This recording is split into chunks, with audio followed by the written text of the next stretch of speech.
Assalamualaikum warahmatullahi wabarakatuh. Sebelum perkenalkan, nama saya Wina dari kelas P2 Akuntansi semester 6. Pada kesempatan kali ini saya akan menjelaskan uji pengolahan data menggunakan aplikasi eView.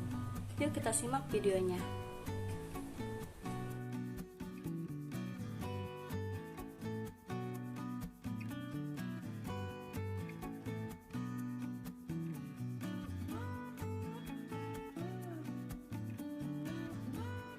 Nah, bagaimana sih data yang akan dilakukan untuk menganalisis data regresi melalui data panel?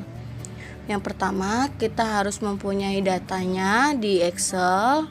Di sini ada size atau ukuran perusahaan, ROAR, DAR, NPF, sukuk, dan ISR. Kemudian kita juga harus sudah menginstal aplikasi eView-nya. Jika sudah terbuka seperti ini, bagian eView work file-nya kita klik yang create a new eView work file. Kita klik, lalu pada work file struktur tipe ini kita kliknya yang balance panel. Kemudian di start date-nya itu kita tulis tahun 2012. End date-nya itu kita tulis tahun 2016. Dan number of cross section-nya kita tulis angka 9. Kemudian di work file name-nya kita tulis data panel.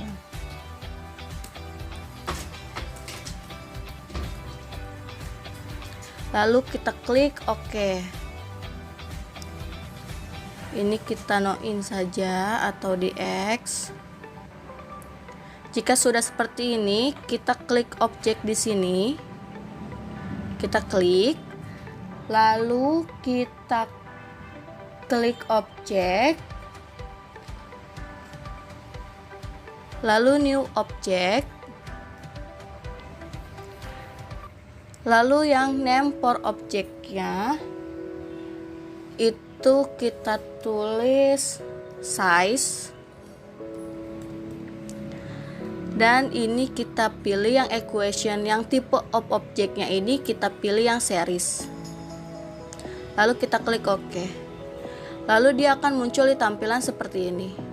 Kita lakukan hal yang sama terhadap ROAR, DAR, NPF, suku, dan ISR.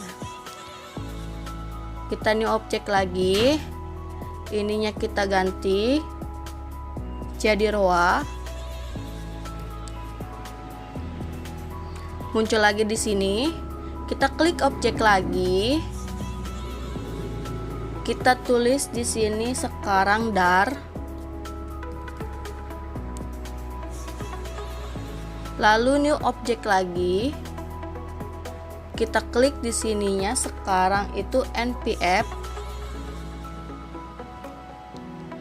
Lalu kita klik new object lagi. Sekarang suku. Kita klik objek lagi. Di sini kita tulis yang terakhir ISR. Kita klik OK. Nah, jika sudah seperti ini, kita klik yang size-nya. Kita klik size-nya, lalu akan muncul tampilan seperti ini. Kita geser ke sebelah sini saja. Jika sudah seperti ini, maka data yang kita punya dari Excel akan kita pindahkan ke aplikasi eView-nya. Contoh yang kita klik di sini size, berarti data di Excel-nya kita cari yang size. Size kita klik.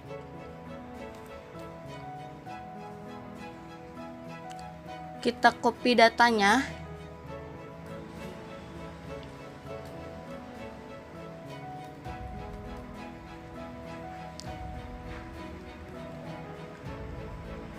Lalu kita pindahkan ke eView. Kita masuk lagi ke aplikasi view-nya, lalu kita klik edit. Kita klik di yang 1 sampai 12 ini, kita copy paste. Jika sudah muncul tampilan seperti ini, lakukan hal yang sama pula terhadap roar, dar, ISR, NPF, dan sukuk.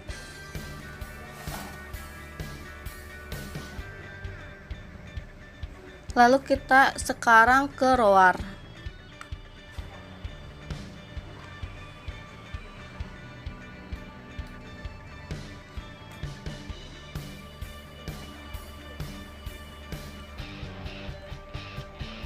Kita copy lagi di sini data yang dari Excel-nya.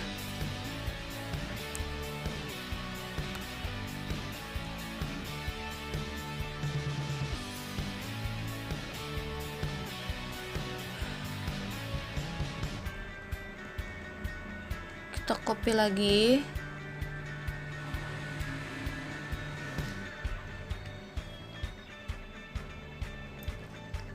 Kita ke aplikasi view-nya lagi, kita klik edit, kita paste di sini. Lakukan hal yang sama terhadap dar.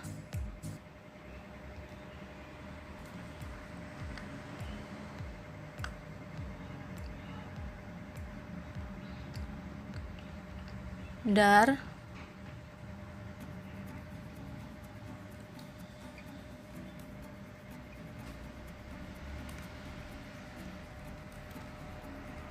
Kita copy, klik edit, lalu kita paste di sini. Sekarang kita ke NPF.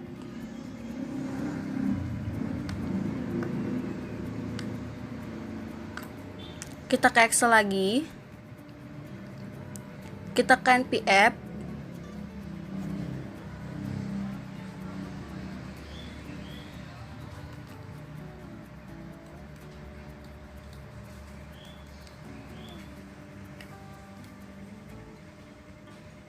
Kita klik edit lagi. Kita paste di sini. NPF sudah selesai. Berarti kita sekarang ke sukuk. Kita klik sukuk lagi. Kita ke Excel lagi.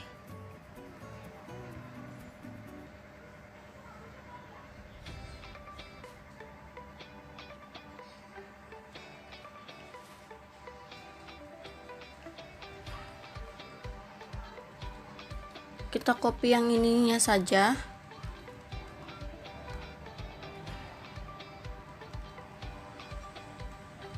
Kita paste, kita copy maaf. Lalu kita paste di sini, klik editnya dulu.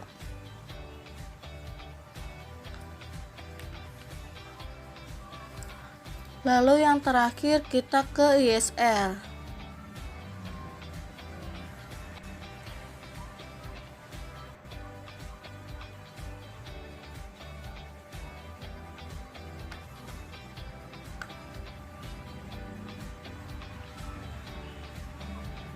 ISR.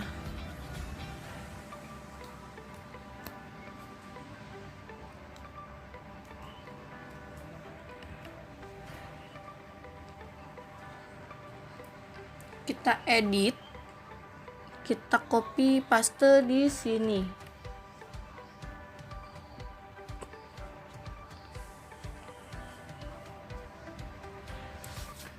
Jika sudah selesai datanya,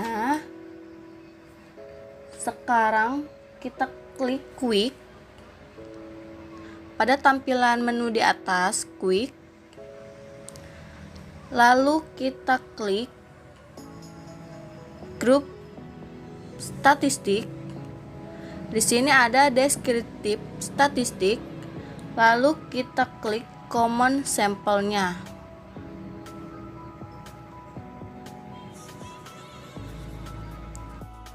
Jika sudah kita klik common sampelnya, maka akan ada tampilan seperti ini, yaitu series list. Di sini kita hanya menulis yaitu ISR. Lalu kita tulis size. Kita checklist aja size-nya. Lalu kita spasi yaitu roa. Spasi lagi dar.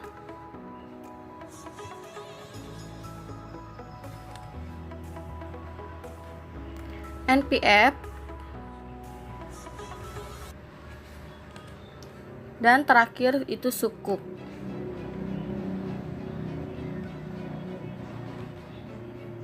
Lalu kita klik OK. Nah, akan muncul tampilan seperti ini, dimana di sini ada min.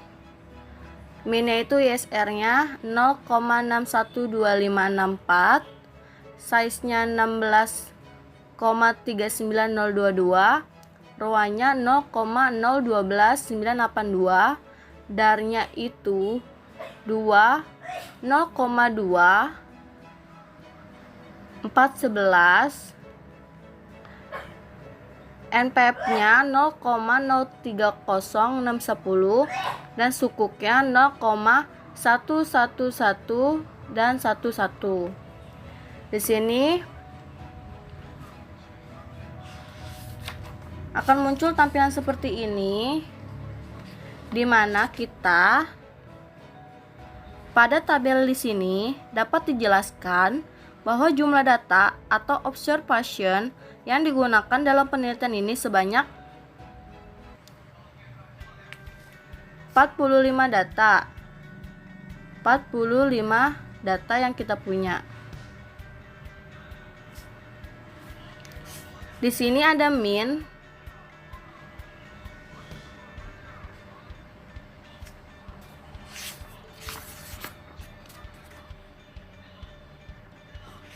Kita klik name.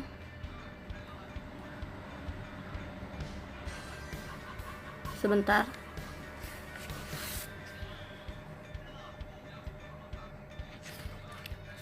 Di mana min di sini adalah rata-rata data diperoleh dengan menjumlahkan data dan membaginya dengan cacah data. Nilai min terbesar dialami oleh variabel size. Variabel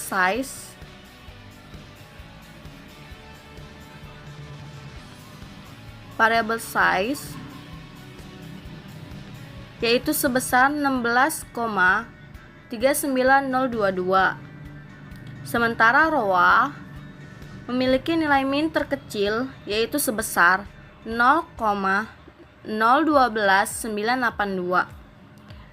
Median di sini memiliki nilai tengah atau rata-rata dua nilai tengah bila datanya genap.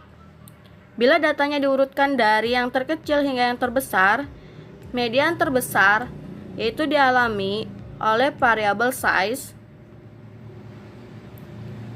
yaitu sebesar 16,46000.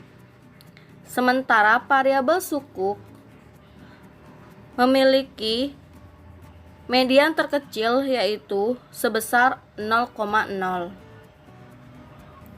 Maksimum adalah nilai paling besar dari data. Maksimum terbesar dialami oleh variabel size yaitu sebesar 18,18000.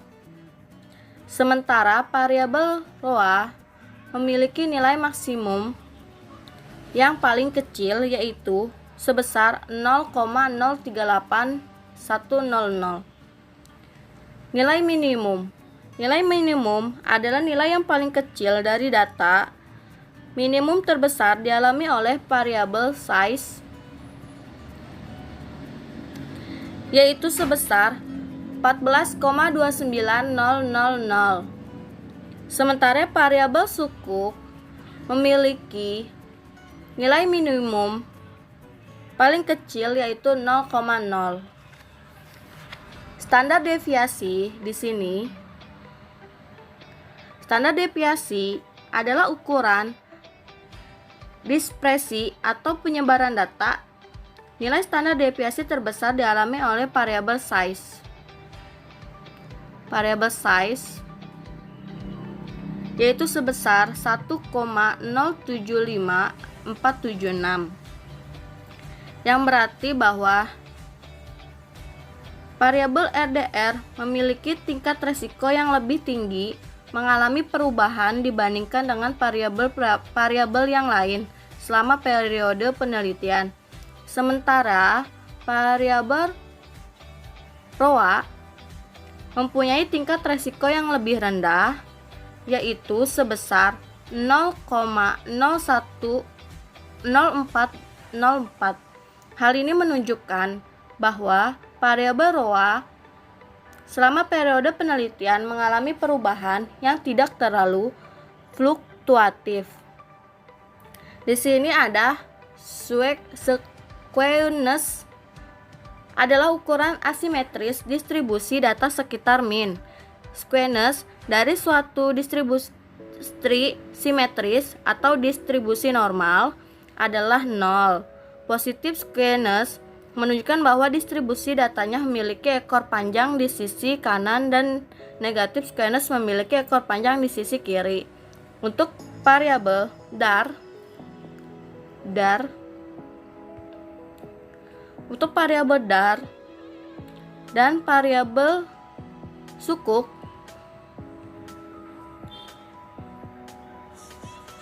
memiliki data di atas 0, yang berarti bahwa asimetris distribusi data di sekitar min tidak normal.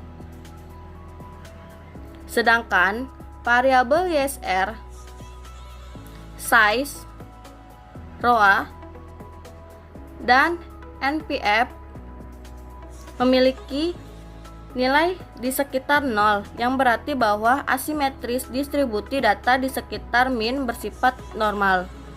Di sini ada kurtosis, yaitu mengukur ketinggian suatu distribusi. Kurtosis suatu data berdistribusi normal ada 3. Bila kurtosis melebihi 3, maka distribusi data dikatakan leptokurtis terhadap normal. Bila kurtosis kurang dari 3, distribusi datanya datar atau platykurtik dibandingkan dengan data berdistribusi normal. Untuk variabel dar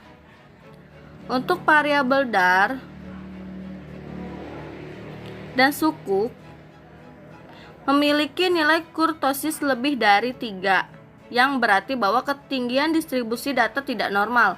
Sementara untuk variabel ISR, size, ROA, dan NPF memiliki nilai kurtosis kurang dari 3, yang berarti bahwa ketinggian distribusi data bersifat normal. Di sini ada Jar-Kuebera adalah uji statistik yang untuk mengetahui apakah data berdistribusi itu normal. Uji ini mengukur perbedaan skewness dan kurtosis data dan dibandingkan dengan apabila datanya bersifat normal dengan HO pada data berdistribusi normal. Uji Jar-Kuebera didistribusi dengan X pangkat 2 dengan derajat bebas atau degree of freedom sebesar 2. Di sini ada probability. Probability itu menunjukkan kemungkinan nilai Jar-Kuebera melebihi dalam nilai absolut. atau nilai terobservasi di bawah hipotesis 0. Nilai probabilitas yang kecil cenderung mengarahkan pada penolakan hipotesis. 0 di distribusi normal. Nilai probabilitas variabel ISR sebesar 9723 dan NPF sebesar 0,779398, lebih besar dari A atau sama dengan 5%. Kita tidak dapat menolak HO bahwa data berdistribusi normal. Normal atau tidaknya distribusi data dalam analisis statistik deskriptif tidak membuat suatu penilaian itu gagal. Untuk dilakukan, analisis statistik deskriptif digunakan hanya untuk melihat gambaran distribusi data yang akan diteliti saja. Selanjutnya, jika datanya sudah seperti ini,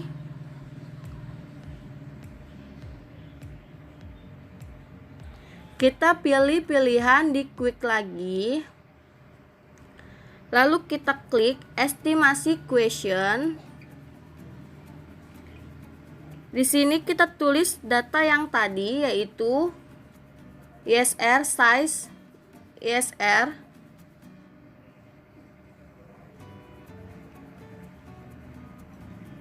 size,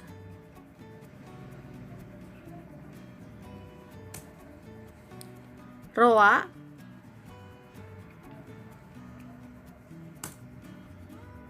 DAR,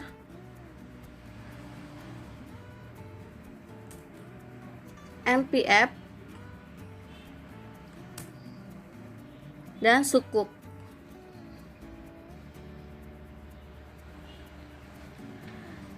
Di sini estimation settingnya akan tertulis metode LS least square dan sampelnya itu pada tahun yang tadi kita sudah tulis, yaitu 2012 sampai 2016. Lalu kita klik OK. Lalu akan muncul tampilan seperti ini. Jika sudah seperti ini,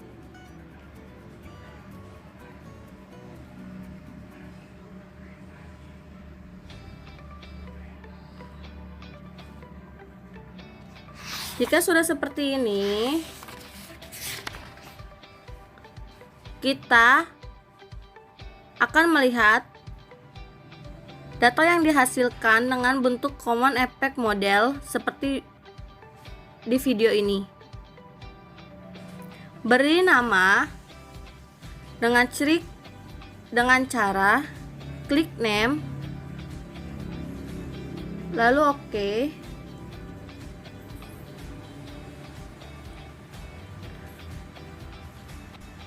Lalu kita klik OK.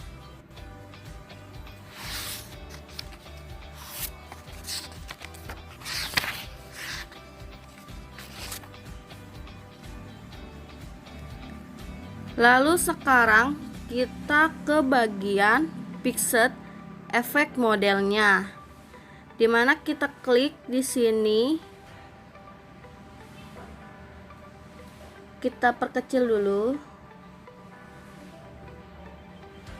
Di sini ada X, di sini ada datanya.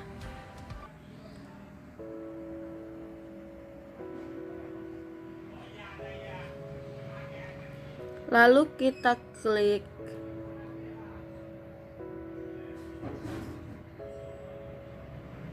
estimasi, kita ke panel optionnya, ini kita ubah jadi fixed effect model. Ininya masih sama, periode non dan no wax. Di sini ordinary, kita klik OK. Maka dia akan muncul tampilan seperti ini.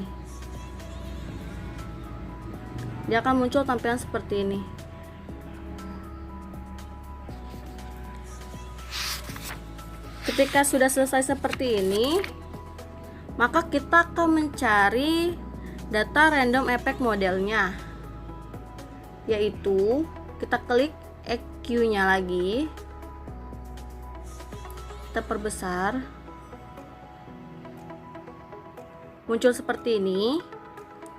Lalu kita klik estimate-nya lagi, lalu di panel option-nya kita klik random di cross section-nya. Ini masih sama, lalu kita klik OK. Dia akan muncul tampilan seperti ini, berbeda dengan tampilan yang tadi. Maka akan dihasilkan bentuk random effect model seperti di sini.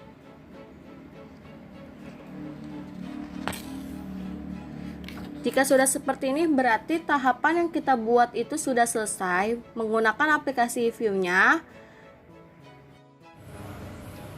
Berikut adalah cara mencari UJ-App dengan menggunakan program eView.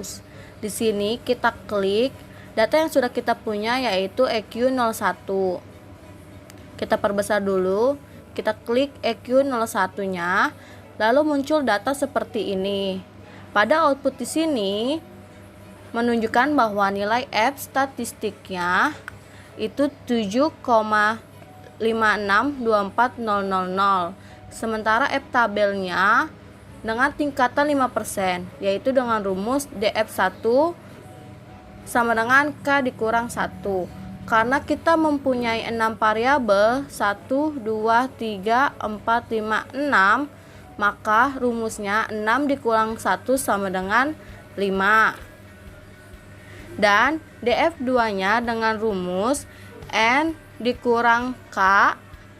N-nya di sini karena kita mempunyai total panel balance observation itu 45, berarti dikurang 45 dikurang 6 yang variabelnya sama dengan 39.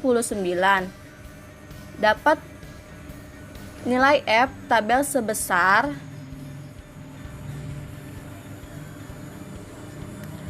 2,45 dan nilai probabilitas F statistiknya itu nilainya 0,00048 lebih besar daripada 0,05, maka dapat disimpulkan bahwa HA diterima. Maka dengan demikian dapat disimpulkan bahwa variabel-variabel independen dalam penelitian ini yang terdiri dari size, ROA, DAR, NPF, dan suku secara bersama-sama memiliki pengaruh terhadap ISR. Nah, yang tadi kan sudah diuji F-nya. Sekarang kita akan menguji koefisien determinasi. Nah, di sini pada tabel di sini menunjukkan bahwa nilai adjusted R squared-nya itu 0,492267. Artinya bahwa variasi perubahan naik turunnya ISR dapat dijelaskan oleh size, ROA, DAR, NPF, dan sukuk sebesar 49,2%. Sementara sisanya itu yaitu sebesar 50,8% dijelaskan oleh variabel-variabel lain yang tidak diteliti dalam penelitian ini. Nah, yang ketiga itu ada uji T. Hasil uji T menjelaskan signifikansi pengaruh variabel bebas secara parsial terhadap variabel terikat. Di sini nilai statistik ukuran perusahaan atau size itu sebesar 5,342578, sementara tabel dengan tingkat A sama dengan 5% atau dengan rumus DF dalam kurung N dikurang K sama dengan 39, didapat nilai T tabel sebesar 2,0 0,02269. Dengan demikian statistik size yang ukurannya 5,342578 lebih besar dari T tabel, yaitu 2,00002269 dengan nilai probability-nya yaitu 0,00, berarti kurang dari 0,05. Maka dapat disimpulkan bahwa variabel ukuran perusahaan size dalam penelitian ini memiliki pengaruh terhadap pengungkapkan Islamic Social Reporting atau ISR. Nilai koefisien regresi variabel size sebesar 0,69. Hal ini menggambarkan bahwa variabel size berpengaruh positif terhadap ISR. Dengan demikian, setiap kenaikan satu satuan variabel atau size maka akan menaikkan nilai variabel ISR, yaitu konstanta sama dengan 0,489 sebesar 0,069. Di sini yang kedua ada nilai statistik ROA sebesar 0,898000, sementara T tabelnya dengan tingkat A sama dengan 5%, DF dalam kurung N dikurang K sama dengan 39, didapat nilai T tabel sebesar 2,02269.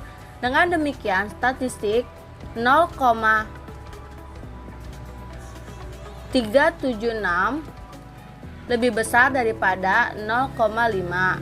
Maka dapat disimpulkan bahwa variabel return on asset atau ROA dalam penelitian ini tidak memiliki pengaruh terhadap pengungkapan Islamic Social Reporting atau ISR. Yang ketiga, di sini ada nilai statistik DAR sebesar 1,407353, sementara T tabel sebesar 2,02269. Dengan demikian statistik DAR dalam kurung 1,407353 kurang dari T tabel yaitu 2,02269 dan nilai probability-nya yaitu 0,1672, maka nilainya lebih besar. Maka dapat disimpulkan bahwa variabel debt to asset ratio atau DAR dalam penelitian ini tidak memiliki pengaruh terhadap pengungkapan Islamic Social Reporting atau ISR. Yang keempat, di sini ada NPF sebesar 2,371637, sementara T tabel dengan tingkatan A sama dengan 5%, DF dalam kurung N dikurang K sama dengan 39, didapat nilai T tabel sebesar 2,2269. Dengan demikian statistik NPF yaitu 2,371637 lebih besar dari T tabel yaitu 2,02269 dan nilai probability-nya yaitu 0,0227, yaitu lebih besar daripada yaitu kurang dari 0,05. Maka dapat disimpulkan bahwa variabel non-performing financing atau NPF dalam penelitian ini memiliki pengaruh terhadap pengungkapan Islamic Social Reporting. Nilai koefisien regresi variabel NPF sebesar 1,907 ini menggambarkan bahwa variabel DAR berpengaruh negatif terhadap ISR. Dengan demikian, setiap kenaikan satu satuan variabel NPF maka akan menurunkan nilai variabel ISR atau konstanta sama dengan 0,489 atau sebesar 1,-1,907. Dan yang terakhir ada variabel sukuk. Variabel sukuk sebesar 0,386405, sementara T tabel dengan tingkat A sama dengan 5%, DF dalam kurung N dikurangkan sama dengan 39, didapat nilai T tabel sebesar 2,02269. Dengan demikian statistik sukuk yaitu 0,386405 itu kurang dari, dia kurang dari T tabel yaitu 2,02269 dan nilai probability-nya 0,7013 yaitu lebih besar daripada 0,05. Maka dapat disimpulkan bahwa variabel penertiban sukuk dalam penelitian ini tidak memiliki pengaruh terhadap pengungkapan Islamic Social Reporting atau ISR. Sekian informasi yang bisa saya sampaikan, kurang lebihnya saya mohon maaf. Saya akhiri, wassalamualaikum warahmatullahi wabarakatuh.